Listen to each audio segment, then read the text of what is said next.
Hi guys, and welcome to this week's Tuesdays with Terica. Woohoo! Hey, have you ever thought about what is your next? Have you thought about walking through an open door?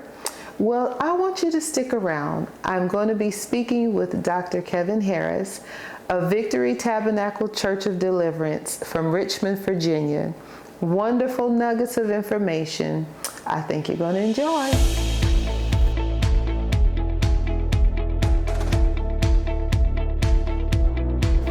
Hi everyone, and welcome to this week's Tuesdays with Terica. Yay! Hey guys, we are actually having the honor and the privilege to speak with Pastor Kevin Harris of Richmond, Virginia. Hey Pastor! Hello, how are you? I am so good, so good. Oh, you know what I should have said? Dr. Bishop. Is that how you title yourself now, or have you started using doctor yet? A lot of people say Bishop Doctor, but none of that is necessary for me. If you want to say Bishop Harris, if you want to say Dr. Harris, I've got to get used to it, but whichever one. Brother, hey. Well, I just want everyone to know that you have received your doctorate, how honored I am to have you, just to be able to sit and have a conversation. I know you have 1,000,001 things going on, so just a few minutes really means a lot to me. So thank you so much, sir. It is my honor. It is my honor. I have been up this morning since 4:45.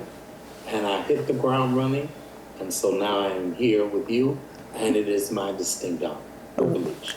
Well, thank you. So I thought in our conversation, you know, we've had an opportunity to kind of share, and I thought about the subject for today being your next, walking through your open door. And that really can mean pretty much anything, right? Absolutely. One of the things that I've been meditating on, a lot of people oftentimes make plans or they have recurring thoughts, and a lot of people really are interested by saying to themselves and to others, what's next? That's a familiar phrase because all of us have a yearning on the inside to know what are the next steps? What is the next thing? What is my next purpose? And so we're always intrigued by investigating this space called the unknown. But those that are believers, those that understand planning and purpose, we should always be preparing ourselves to open our minds on what is next for me. Absolutely. And we only get to that point after we've been through a series or a battery of situations that has brought us to a place of either completion or either we say, okay, I've done enough of this. What is my next? God, what is it that you planned for me? Or what is it that I am to do next that is in agreement with your plan? So I think everybody has this intensity to know what's next. You know, sometimes your next can really be a little scary because just like you said, you have no clue as to what that means or what that looks like. And it could be something simple to somebody, but more of a difficult thing for someone else. But what would be the steps that you would suggest in taking that first step or even trying to figure out what the next step is? Well, one of the things that I am intent on saying to people from our ministry, people that I share with all the time, is that there must be some kind of goal. We talk a lot about tasks, but we don't talk about goals. And I think we put tasks before goals. Goals is when you have a set plan of a target that you want to hit, and there is a completion, or either there's an execution of a thought that we have. Right. And one of the first things you have to realize is that anytime we're going to move into new, I know we're talking about steps, but when we talk about steps, we're talking about the next. And when we talk about Next, we're referring to new. And a lot of people are very, very afraid of new. And you might say, why, Bishop? Well, new is a simple definition. Merriam-Webster's dictionary says something that has never been seen before, never been handled, never been touched, and never been seen. Wow. Now, it may have existed, but it's new to you. Right, right. We always fear what we do not know, what we have not seen. And when God starts doing new things, here's some of the responses that you should hear. What is that? Where did that come from? All of those are responses to whatever is new. Wow, where did this happen? Who created this? Wow. Those are the first things. So the first thing that I encourage people to do is to embrace the fact that when you're going into your next, it's not going to look like anything that you've seen before because it's new. It's something that you've never experienced before. It's something that you don't even know, how am I going to process it? So you've got to have courage. You've got to have this undying hope and belief that as you move into it, you will have the courage, and the second C word is capacity to move in. That's very, very important. You know, when you say capacity, that's one thing that I've been praying for. Just because there's so many moving parts in life right now that I want to make sure that I have the capacity to juggle it, handle it, or even respond in the way that the Lord would have me to respond to it. But what I've noticed is a lot of times taking that first step to move into the next, even though it may have been spoken or heard, I've heard it from the Lord, just getting that first step in to make a move can sometimes be a little bit nerve-wracking to me. I know it's needed. I know that I want it. I know that God has spoken it. But there's always sometimes, well, I won't say always, I take that back, but sometimes there's a little apprehension about moving forward. What would you have to say about that? Well, let me say this. You're saying, well, not always, but there are people that always feel the apprehension of moving forward. So you're blessed if you only feel it here and there.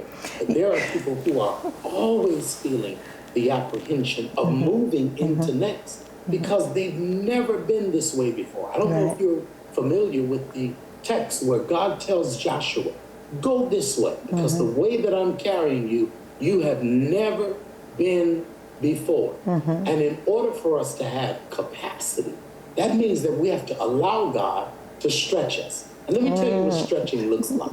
Stretching is when God pushes you into an area or causes you to go through something to literally expand you. I've been preaching from a series of messages entitled The Space That I'm In, which literally talks about people who have been in a terrible space, a space where they've said, God, why am I here? Why am I feeling like this? Why am I going through what I'm going through? And whenever we do that, it is literally because God is expanding us to give us capacity for the next level of blessing. There are times that people are assigned to your life that literally get on your nerves. And God is allowing that to happen so that you can learn how to have temperance, how to have long suffering, how to be patient, how to put up with things that you really don't like and have never been challenged to have to put up with. Sometimes people are put in your space so that you can have the capacity to have long suffering and endurance in situations, even when you're going through. So whenever we go through a series of tests and trials, they only come to give us capacity. They come to expand us. There is a law called Wolff's Law.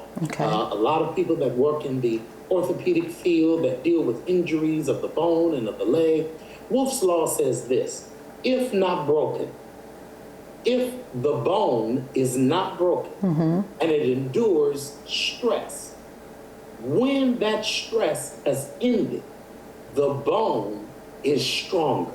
Can you imagine what it feels like to go through something, to endure something, and God blesses you to get out of it? And when you get out of it, even though you feel like, oh God, how long did I have to do this? Why is all of this happening to me? And it may not show up now, but years down the road, you will reflect back on the times that you had to endure some stuff that literally broke your heart, that literally caused you to almost make you feel like you're going to crack up. And God does that so that we can have, watch this, the capacity, the ability, the knowledge, the wisdom to minister to others. Wow. It's not always about us. God is giving us formation so that we can speak into the lives of other people. I've said this for many years.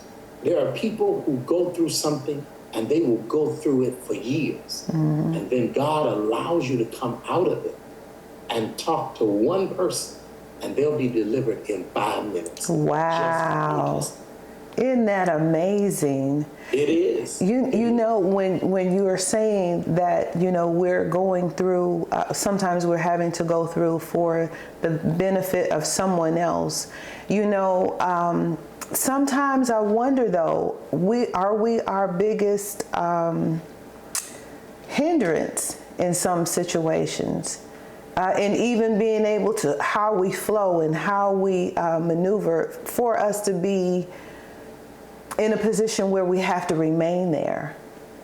Because what would that look like? You know, maybe God didn't intend for us to, but if we did something, or if we didn't get it, if we didn't receive, then it becomes a holding pattern. Your thoughts on that? I always say that stopping places are making places.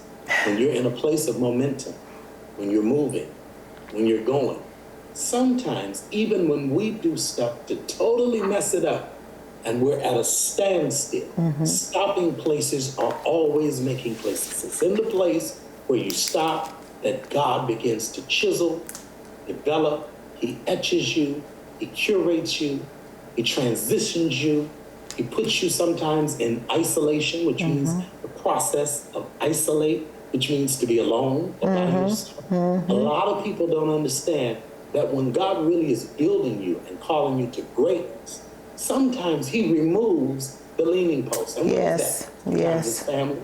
Sometimes it's the best friend. Sometimes it's even the prayer partner. Sometimes it's being laid off on the job. Sometimes it's going through a hardship in school where there's no one that can help you.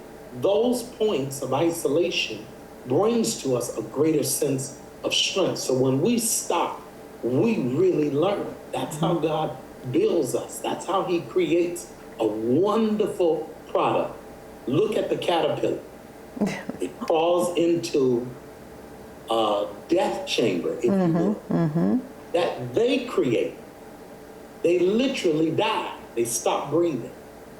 Wow. But when they come alive again, here's the success of the caterpillar turning into the butterfly. As much as you see that newly formed butterfly that has gone through metamorphosis, breaking open that shell, if anyone helps that butterfly break open that cocoon, guess what happens? The butterfly dies. Yes. But the reason why the butterfly has been equipped, key word, equipped, to go through that as long as it takes, as light as the feathers are, the feathers have been equipped to break the shell so that it can be stronger. So stopping places are literally making places. Even when we are filled with fear, with retribution in our head, I don't want to go forward, I don't want the attacks. All of these things really are learning rooms for us to grow. So Bishop, as you are sharing, a lot of what we're kind of discussing is based on a believer. But what if someone is watching today and they are not a believer? Would you give them the same pointers as you are stating now, or would there be something else extra that you would offer for them? Oh, I would tell them the same thing. even in life, if they're not a believer. In life, there are always going to be hiccups and road bumps. There's always going to be a time where you set a goal, and the moment you set the goal and you use your inertia and your energy to push forward, there will always be something or someone who will try to tell you, oh, you can't do that. And it's based on their view, their lens, their perspective of your ability. You've got to believe in the fact that you have the strength to complete that which you've set as a goal. It's always going to happen. All of us have a history, a story. We can look back on our pathology and see some of the things that have happened that does not qualify us to think or to reach for the goals that we have. But we have the power and the ability to do it. Right. So yes, I'm telling you the same thing. If you're going through something, stopping places or making places, of course. So if we are walking through the open door, sometimes there's some hallways before you can actually get to the other side. Is that one of the stopping places? Is that one of the places of holding, would you say? Or what would a hallway look like? It's called our path. Our path. That's what people don't realize. Before you get to the door, and before it's even open, there's a path that you got to walk through. And the path really teaches you the essence of value of the door that you're going through. Wow. We talk about new doors and open doors, but open doors also means that you're leaving the space that you've been in Yes. for a very long time. Yes. And once I'll never forget this. When I was confined to a wheelchair, I'm walking now, thank God, but when I was confined to a wheelchair, I went through a battery of therapies with all of my therapists, some of the workers in the rehab place, and the closer that I was getting to being released, fear began to grip me. Really? I was saying to myself, I was comfortable for 4 months, a little over 4 months. I lived in the rehab. That's where I was. And many people may say, you didn't want to go home? Of course I wanted to go home. But I had become comfortable in a place where I was receiving instruction. If I was going to fail in the technique of rolling around in a wheelchair or learning how to walk again, I knew I had the support. But the door of walking through to walk, there was a path. And the path was my therapy. And the word therapy comes from a Greek word called therapize. And therapize talks back about time. So when we really talk about therapy, therapy is not instant. Therapy is over time. That's why you have appointments. You go today, and then you go again at the end of the week, and then you go next week for a day, and then they give you another day. Therapy is over time. Your hallways are the path that you have to go through in order to get through the open door. And again, I say, it brings you a sense of value. It brings you a sense of significance. That if you've gone down this path, if you've gone down the hall, one of the greatest things is to get to that door, to know I'm leaving this space. Yes. And I've passed through, and now here's the open door. And the challenge will be, are you ready to go through the new and to leave where you are? Wow. Are you ready? Are you ready? Oh my gosh, that is so awesome. Because, you know, as you have said, all of us have gone through either a holding place or a place of uncomfort. And you would think that once you were at the door that you would run through. But I'm sure at different times, different situations, everyone has had that moment of, I'm not sure. I'm not really sure about that. But it's just so awesome that God has given us a place of not being in one spot for forever. And even if we choose to stay there, he still kind of pushes us. Something happens along the course of time that kind of pushes us to where we need to be. So we can either go willingly yes, or not. What are your thoughts on that? One of the things that I think sometimes can be an advantage is that you're constantly reminded again of the belief that you have that the goal that you've set is wonderful for you. People get excited about goals. They get excited about moving into a new exposure. That can be great. But here's the other side to that. That means you got to learn something new. You have to retrain your mind. You have to fit into the context of where you're going. If I was to leave here now and to go to a foreign country, I would have to now expand my mind to learn that country, to understand the culture, and to live by their culture. Maybe they don't have American food. Maybe they don't speak my language. Maybe the dialect is different. I've got to learn to be flexible to intake all of this. That's why we call it exposure. You're going outside and you're seeing something that is totally different in there. I think this has been so awesome and amazing. I just want to say something to you, my viewers, that we don't know what your open door may be. It could be a new job. It could be a new avenue for education. It could be a new relationship. It could be a multitude of things. But whatever is your new, don't waste it. Don't waste the time to get to your new, because God has a plan and a purpose. So, Pastor, while we are wrapping up here, are there any other words that you would like to share with our viewers about your next and walking through your open door? You shared so many wonderful nuggets of wisdom, but I don't want to hold you or bind you into just the questions that I have. I want you to really be able to share if there's anything else on your heart. Well, I want to say this. I have to go to the scripture because that's something that I feel is so important for everybody, whether they're a believer or not. It's the principle of it. The Apostle Paul said this in the book of Philippians, chapter number 3. He says, not that I have apprehended, not that I have my hands on. He said, but this one thing I do. That's right. Forgetting those things which are behind.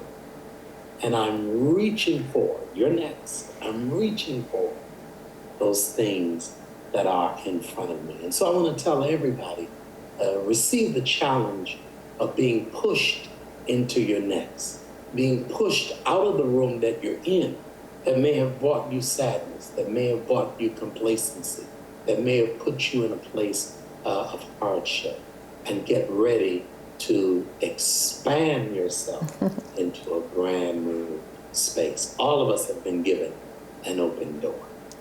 Awesome, awesome, awesome. Again, I cannot thank you enough for the time and the wisdom that you have shared with us today. Hey, viewers, I want you guys to check out Pastor Harris. He is the pastor of Victory Tabernacle Church of Deliverance in Richmond, Virginia.